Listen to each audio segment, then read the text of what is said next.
Hello అండి. Welcome to my channel. ఈరోజు ఈ వీడియోలో 2024వ సంవత్సరంలో డిసెంబర్ నెలలో మార్గశిర మాసంలో సంకష్టహర చతుర్థి వ్రతం ఏ రోజున జరుపుకోవాలి అనే వివరాలు, అలాగే అన్ని రాష్ట్రాల వారీగా చంద్రోదయ వివరాలు ఎప్పుడు ఉన్నాయి అనే విషయాలను ఈ వీడియోలో అయితే తెలుసుకుందామండి. ఈ వీడియోనైతే ఎక్కడా స్కిప్ చేయకుండా అయితే చూడండి. అలాగే లాస్ట్ వరకు చూసిన తర్వాత మీకు నచ్చినట్లయితే లైక్ చేయడం మాత్రం మర్చిపోవద్దు.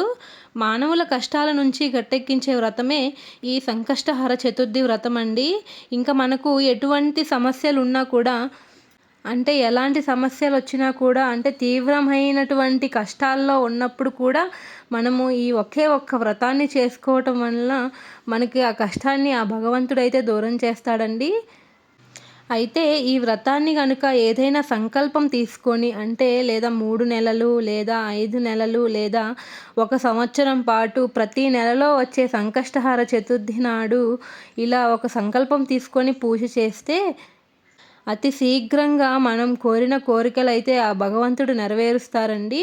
అయితే ఆ కోరికలు అనేవి ధర్మబద్ధంగా ఉండాలి. అప్పుడు మాత్రమే ఆ భగవంతుడు కరుణిస్తాడు. అంత శక్తివంతమైన వ్రతం అండి ఈ సంకష్టహార చతుర్థి వ్రతము.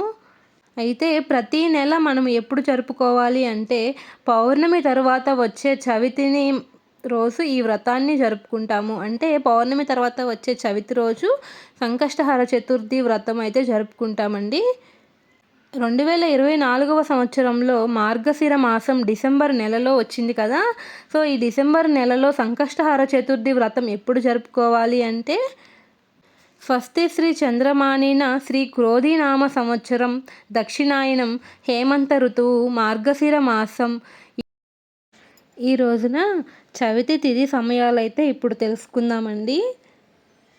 డిసెంబర్ 18, 2024 బుధవారం ఉదయం 11:55 నుంచి 19 డిసెంబర్ 2024 గురువారం మధ్యాహ్నం 12:08 వరకు ఉందండి.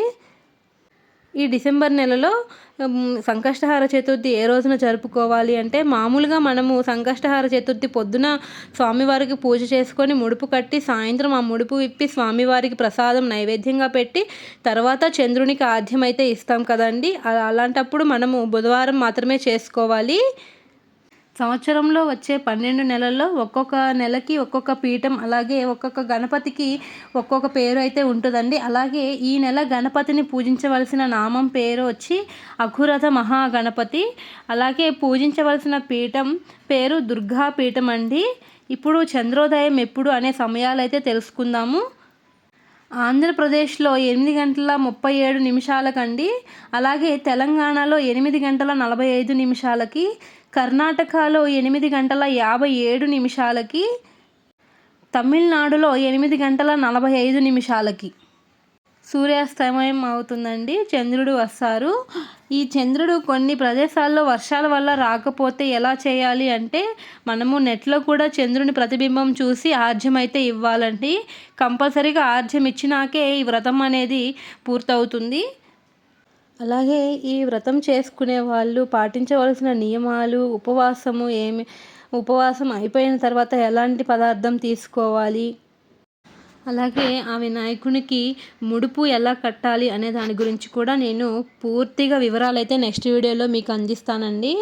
మీరు ఆ వీడియో కూడా చూడాలి అనుకుంటే నా ఛానల్ని సబ్స్క్రైబ్ చేసుకోండి. పక్కనే ఉన్న బెల్ ఐకాన్ని క్లిక్ చేస్తే నేను ఆ వీడియో అప్లోడ్ చేయగానే మీకు నోటిఫికేషన్ అయితే వస్తుంది. Thanks for watching.